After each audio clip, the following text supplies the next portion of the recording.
والصلاة والسلام على من لا نبي بعده. يا عباد الله السلام عليكم ورحمة الله. وقوله تعالى يا أيها الناس إنا خلقناكم من ذكر وأنثى وجعلناكم شعوبا وقبائل لتعارفوا إن أكرمكم عند الله يرقاكم. Et Allah exalté soit-il de dire dans son glorieux Coran: ô hommes, nous vous avons créé d'un mâle et d'une femelle et nous vous avons fait des tribus et des nations afin que vous vous entreconnaissiez, et les meilleurs auprès d'Allah exalté soit-il et les plus pieux. Un verset illustratif de l'égalité entre les humains, une égalité encore plus remarquable pendant ces mois de Ramadan où l'abstinence est de rigueur pour tous.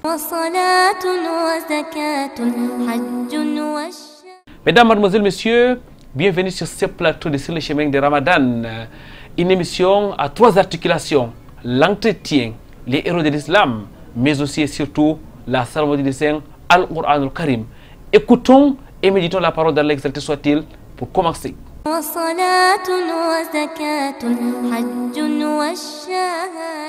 Bismillahirrahmanirrahim.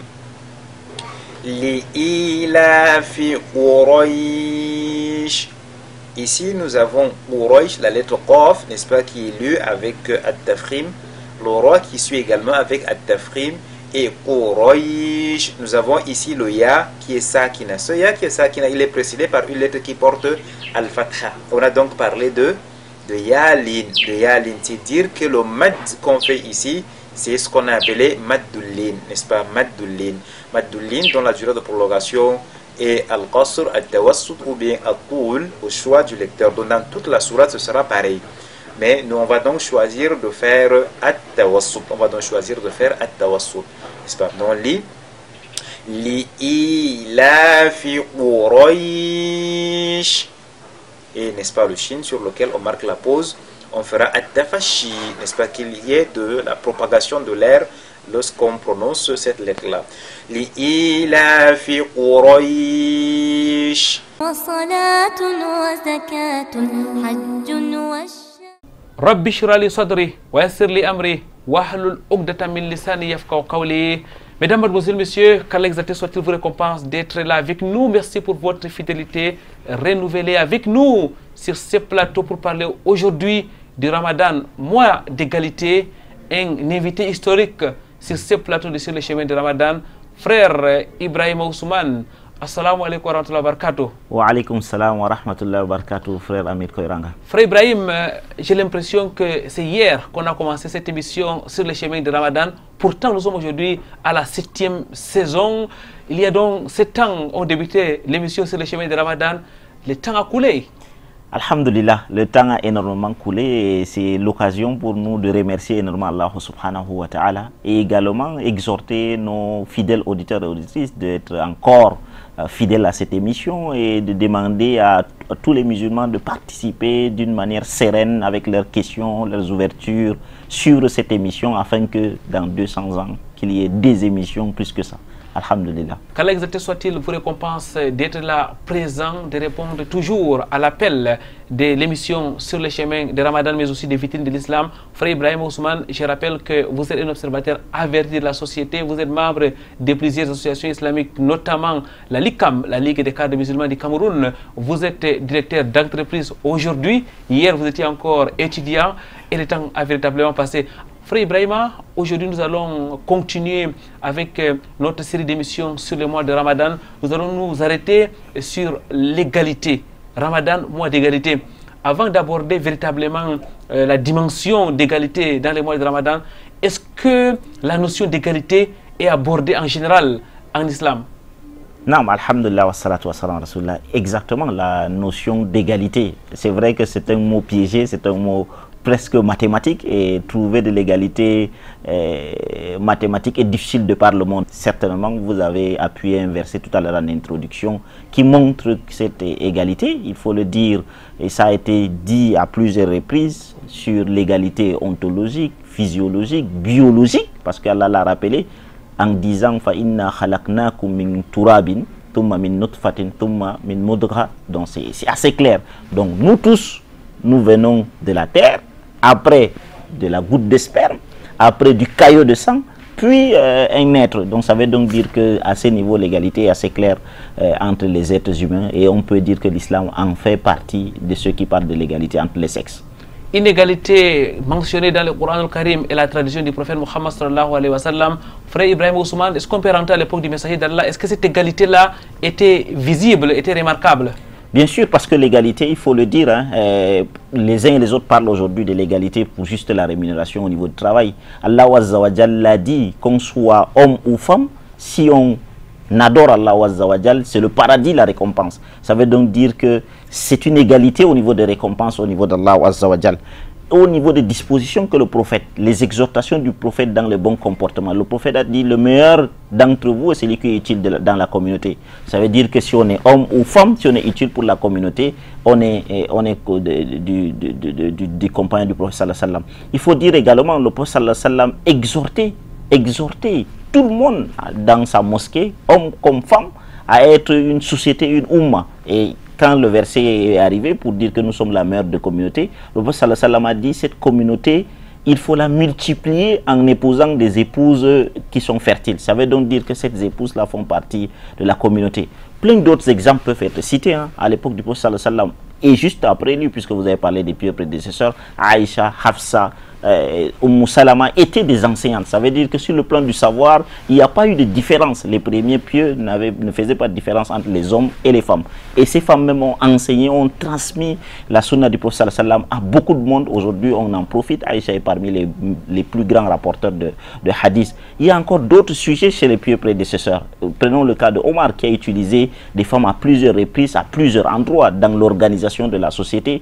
On se rappelle même quand il voulait fixer la loi sur la dot, c'est une femme qui s'est levée pour lui dire ne nous empêche pas de profiter de nos droits et de nos devoirs. Ça veut donc dire que les femmes vivaient dans cette communauté, participaient dans la vie de cette communauté. On peut arriver jusqu'aux califes, hein, les autres califes abbassides ou othmanides, où les femmes étaient dans la traduction des livres dans l'Empire abbasside. Beaucoup de femmes ont traduit des livres de l'arabe vers de l'ourdou, vers du perse, ainsi de suite. Donc, pour dire que cette égalité, elle était vraiment visible et les femmes, les hommes étaient sur le chemin de la foi égale. À la base, les hommes et les femmes sont égaux. À la base, ingénieur Ibrahima, les riches et les pauvres sont égaux. À la base, les noirs et les blancs sont égaux. L'exemple de Bilal et la place de choix qu'il occupe auprès du prophète Mohammed sallallahu alayhi wa sallam est parlant, ingénieur Ibrahima. Alors là, l'égalité, il faut le dire, c'est vrai qu'on est passé très rapidement sur, on est resté plus sur hommes et femmes, mais il faut dire que, comme vous l'avez dit, la remarque, elle est forte. Le prophète sallallahu alayhi wa sallam a attiré l'attention de deux tribus qui étaient des tribus ennemies. Il faut dire, c'est par la sunna du prophète que ces tribus se sont égalisées, c'est-à-dire chacun voyait qu'il était meilleur. Le cas de Bilal qui était un esclave noir qui avait une connotation quand même avant l'islam, une connotation péjorative, qui ne pouvait pas s'asseoir dans les assemblées. C'est lui qui appelait à la prière. C'est-à-dire, il faut dire quand même c'est une activité noble, l'appel à la prière. C'est-à-dire, il faut l'appeler, la prière c'est le deuxième pilier de l'islam. C'est l'adoration qui nous différencie des non-musulmans. Il avait pour objectif, obligation d'appeler les musulmans. Il faut dire, les Perses qui étaient parmi le prophète, il y avait des Juifs qui étaient parmi le prophète. Donc, il n'y avait pas de distinguo. Et le verset en introduction le dit clair. Le meilleur d'entre nous était donc que celui qui avait la foi, que celui qui avait la piété. Et cette piété-là qui fait que nous gênons aujourd'hui le mois de Ramadan, qui est l'une des résultantes de ce mois de Ramadan. Frère Ibrahim Ousmane, on ne saurait véritablement parler de l'égalité entre les humains sans évoquer le discours du prophète Mohammed sallallahu alayhi wa sallam lors de son hajj d'adieu, où d'une manière claire, devant plus de 120 000 compagnons, il a dit à haute voix qu'il n'y a pas de supériorité entre l'arabe et les noirs. Il a exhorté les uns et les autres à bien se comporter envers les femmes. Frère Ibrahima, on peut s'arrêter simplement là et de dire qu'il y a égalité lorsqu'on parle de l'islam entre les humains tout court. Effectivement, il faut dire, Imam Shafi a dit de ce sermon, c'est-à-dire si le prophète n'avait pas laissé cette communication, que serait devenue la communauté après lui? C'est-à-dire, il a recentré le sens même de sa présence, le message qu'il a porté. Il a même demandé, il faut le dire, hein, il a demandé à ceux qui étaient présents, êtes-vous témoins pendant 3 fois jusqu'à ce qu'ils confirment. C'est-à-dire, c'est la centralité du message. Il faut dire, le message de l'islam qui est une religion monothéiste, qui a un Dieu suprême, qui n'est pas créé, qui a créé toutes choses, et toutes les créatures, les humains et les djinns sont égales devant Dieu. Les meilleurs donc, il faut dire donc, vous avez parlé des races, des tribus, on a parlé il ne faut pas oublier Oui. les pauvres et les riches. Il n'y a pas de différence. Nous le voyons aujourd'hui pendant ce mois de Ramadan, il faut le dire. C'est une marque et ça permet de dire que l'égalité dans tous les piliers. Il n'y a pas un pilier d'islam.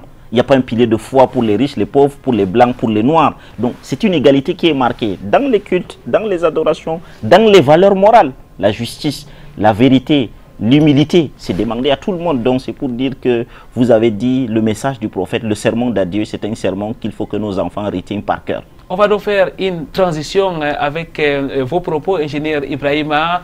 Les mois de Ramadan, c'est l'un des piliers de l'islam. Vous l'avez dit, on peut facilement remarquer cette égalité dans l'adoration qui n'est autre que les jeunes pendant ces mois de Ramadan. Oui, effectivement, il faut le dire, hein, peut-être il faut le rappeler, vous avez rappelé à plusieurs reprises dans cette émission, Dieu nous a institué le mois de Ramadan, peut-être qu'on atteindra la piété comme il a institué aux communautés passées. C'est-à-dire dans cette recherche de piété, nous tous, nous faisons les mêmes actes, c'est-à-dire la recherche avec tout ce qu'il y a comme askar, tout ce qu'il y a comme prière de nuit, tout ce qu'il y a comme abstinence, l'abstinence des choses permises, c'est-à-dire tout le monde, sans exception majeure en islam, doit s'abstenir de manger quelque chose qui est halal, doit s'abstenir de faire des rapports charnels avec son épouse malgré qu'elle est halal. Donc ça veut donc dire que cette égalité, le Ramadan ne saurait être le meilleur pilier, c'est le meilleur pilier qui marque cette égalité. Tout le monde subit la famine. Tout le monde subit la famine. Alors que la prière, on peut décider de le faire, peut-être on est occupé, on peut faire djamou, on peut faire casse, ainsi de suite. Mais pour la famine, pour le Ramadan, c'est exceptionnel. C'est pour ça qu'Allah dit, c'est lui qui va récompenser cette Ramadan. Tout le monde vit la même chose du début, du coucher de l'aube jusqu'au coucher du soleil. C'est quand même, ingénieur Ibrahima, très parlant. Les mêmes récompenses pour tout le monde, hommes comme riches. Voilà, riches comme pauvres, je voulais dire, hommes comme femmes, grands comme petits, mais aussi la même égalité, parce que nous tous, nous prenons le secours au même moment, nous rompons les jeûnes à la même heure, au coucher du soleil, nous faisons les prières de Tarawih ensemble. Celui qui médite les mois de Ramadan, ingénieur Ibrahima, n'a véritablement plus à chercher les mois de Ramadan et témoin d'égalité. Effectivement, il faut dire, hein, l'exemplarité divine, c'est tout ce que nous recherchons. Et lui qui a dit que nous sommes son vicaire sur terre, et il nous donne toujours des exemples. Savez-vous, aujourd'hui, les sociétés vivent, c'est pas la même chose qu'on arrive à implémenter dans nos écoles, dans nos entreprises, dans nos boutiques, dans nos familles. Souvent, il y a une égalité entre le frère et le grand frère, la femme et la première et la deuxième. Mais Allah Azza wa Jal, dans sa sagesse infinie, nous a instauré une adoration comme celle-là où tout le monde est égal. Comme vous avez dit, vous avez cité toutes les différences. Dans toutes ces différences, nous sommes à la même recherche de la piété. Nous faisons les mêmes actes et nous avons les mêmes récompenses. Dans ce mois de Ramadan, il faut encore l'insister. Ça devait être un exemple pour nous tous. C'est-à-dire chaque responsable, parce que en islam, un hadith du prophète sallallahu alayhi wa sallam dit: chacun parmi vous est responsable. Et comme on veut être vicaire de Dieu sur terre, on est lieutenant de Dieu, on est un représentant de Dieu sur terre, on devrait prendre l'exemplarité divine pour instaurer l'égalité dans toutes nos responsabilités. Si on est berger, on doit donc, nos troupeaux doivent être traités de la même égalité. Une égalité dans leurs récompenses, une égalité dans leurs droits et devoirs. Jazakumullahu khairan, ingénieur Ibrahima, barakallahu fik. Mesdames, mademoiselles, messieurs, nous allons introduire notre deuxième rubrique, les héros de l'islam. أعوذ بالله من الشيطان الرجيم بسم الله الرحمن الرحيم حمدا لله وصلاة وسلاما على المبعوث رحمة للعالمين صفة المرسلين محمد ابن عبد الله وعلى آله وصحبه أجمعين وبعد السلام عليكم ورحمة الله وبركاته. Bienvenue à cette série d'histoires concernant la vie du deuxième calife de l'islam, Omar ibn Khattab. Omar ibn Khattab, dans sa siyasa, dans sa politique, il avait l'habitude de dire: لا يستعمل الفاجر إلا فاجر من استعمل فاجرا وهو يعلم أنه فاجر فهو فاجر مثله. Il avait donc des bases. Il dit: ne travaille avec un hypocrite que des hypocrites. Si tu travailles avec une personne que tu sais que c'est une personne de mauvaise foi, alors toi-même tu as les symptômes de ces mauvaises foi-là. Omar ibn Khattab avait mis ce qu'on appelle les salaires pour les gouverneurs. Omar ibn Khattab avait voté des lois par rapport aux droits des vieillards, par rapport au jizya. Parce que sa particularité, Omar ibn Khattab, c'est que tous les vieux à l'époque qui n'avaient pas la possibilité d'avoir une couverture, comme on peut dire, une couverture concernant la vie une assurance de vie, une assurance, n'est-ce pas, d'assistance. Ils étaient donc exemptés, n'est-ce pas, de beaucoup de taxes. C'est la raison pour laquelle, que ce soit les juifs, que ce soit les chrétiens, les personnes âgées étaient à l'abri. La justice de Omar al-Khattab avait fait ce que et les juifs, et les chrétiens, et les musulmans qui vivaient à son époque se sentaient, n'est-ce pas, dans la justice. Pourquoi? Parce qu'Omar al-Khattab avait mis comme son chevalet, n'est-ce pas, de bataille, la justice. La justice à tous les moments, à tous les niveaux, et même contre lui-même. C'est la raison pour laquelle, dans sa particularité, il disait, un gouverneur doit être une personne équitable et qui ne voit pas les choses des autres, qui doit manifester la justice et l'équité, même contre ses propres principes.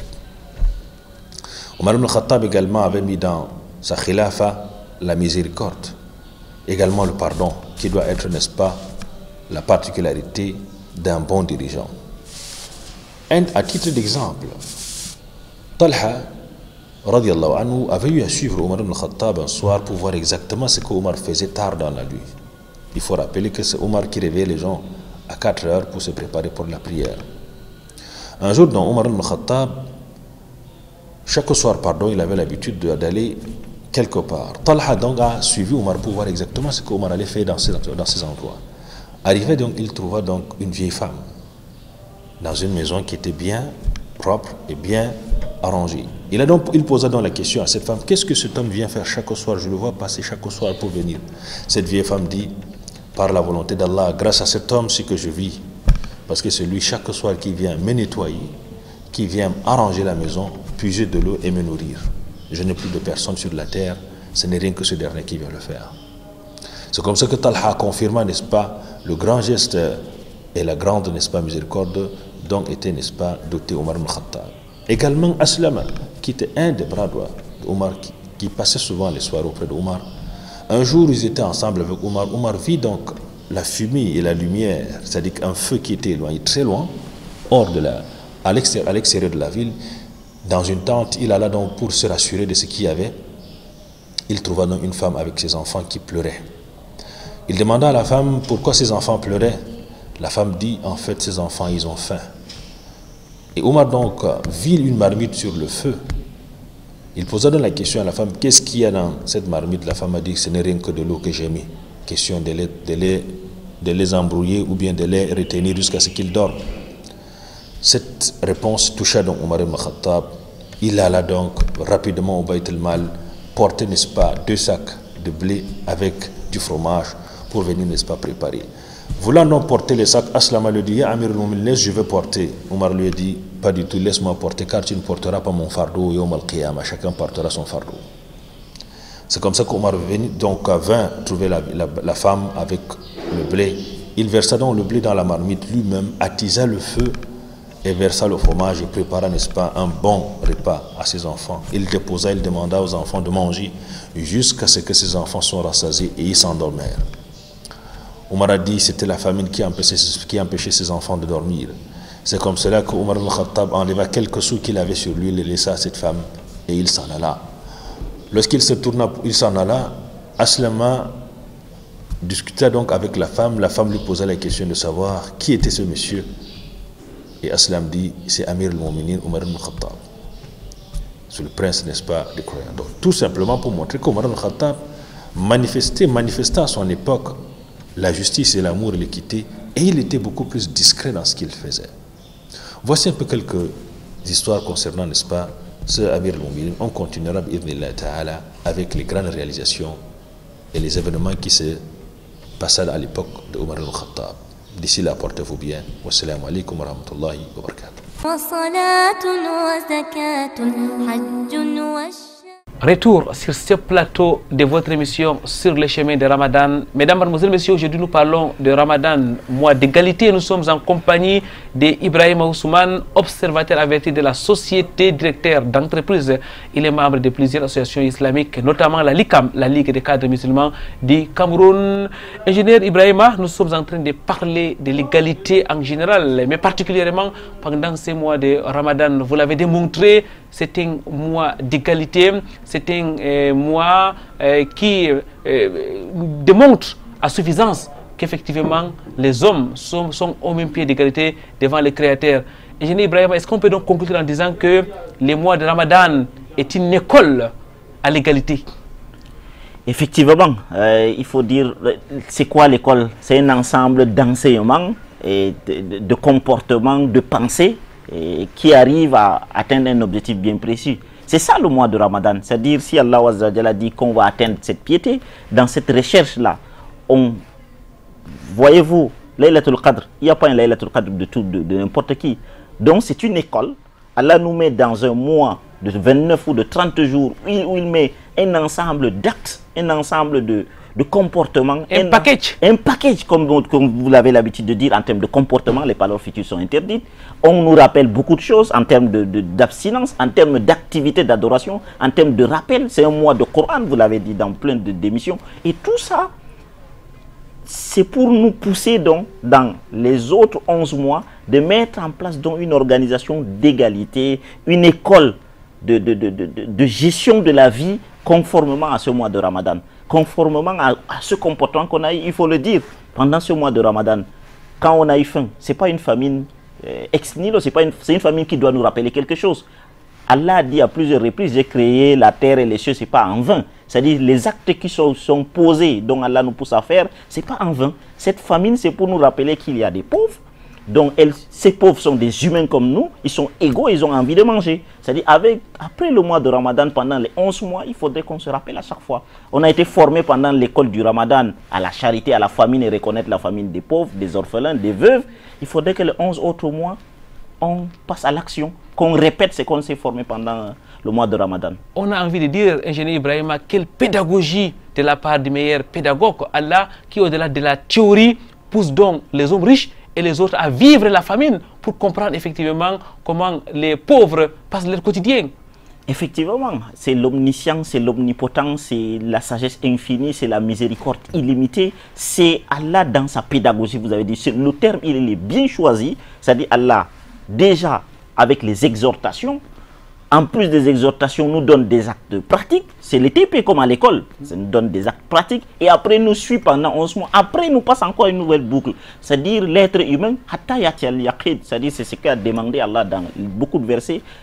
Adorer, aimer, croyez à Allah et au prophète jusqu'à ce que la vérité vous apparaisse. La vérité, les savants disent, c'est la mort. C'est-à-dire que nous serons dans ce cycle-là d'apprentissage, d'évaluation, de pratique, d'apprentissage jusqu'à ce que la mort nous prenne avec l'agrément d'Allah Azza wa Jal. On a encore envie de vous écouter, ingénieur Ibrahima, mais malheureusement le temps à cette émission tire déjà vers sa fin. Qu'Allah vous récompense d'avoir accepté d'être là pour partager ce qu'Allah exalté soit-il vous a appris avec nous, avec nos téléspectateurs. Nous espérons qu'on vous retrouvera sur d'autres plateaux, notamment l'émission Vitrine de l'Islam sur Canal D International. Ibrahima Ousmane, votre dernier mot donc.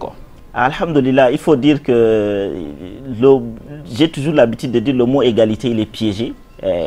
L'enfant n'est pas égal au grand, le vieux n'est pas, le pauvre n'est pas égal au riche, la femme n'est pas égale à l'homme. C'est-à-dire c'est une égalité sage, c'est une équité, c'est une justice divine. Il faudrait que tout le monde sache donc que dans cette égalité qu'on est en train d'exhorter aujourd'hui, c'est une égalité pour maintenir la justice divine. Donc, et c'est pour cela que ce mois qui est une école d'égalité, j'insiste, ce mois de Ramadan, il faudrait que cette égalité qu'on a revue en boucle dans cette émission soit vécue pendant les 11 autres mois de l'année avant qu'un prochain Ramadan nous trouve en vie, frère Koiranga. Vous relancez donc les débats, ingénieur Ibrahima, à la fin de cette émission. Peut-être on aura d'autres occasions pour parler de la fameuse égalité entre les hommes et les femmes. Mais à la base, les hommes naissent égaux, les hommes avec grand H. À la base, mesdames, mademoiselles, messieurs, nous avons tous les mêmes droits, les mêmes devoirs, aux yeux d'Allah exalté soit-il. Qu'Allah vous récompense, qu'Allah vous bénisse. Mesdames, mademoiselles, messieurs, c'est tout pour cette autre édition de votre émission sur le chemin de Ramadan. Nous vous donnons rendez-vous très prochainement sur Canal D International. D'ici là, wa'atasimu bihablillahi jami'an wa la tafarraqu. Cramponnez-vous sur les câbles d'Allah et ne vous divisez point. Subhanakallahumma wa bihamdik. Nashhadu an la ilaha illa anta nastaghfiruka wa natubu ilaik. Wassalamu alaikum wa rahmatullahi wa barakatuh.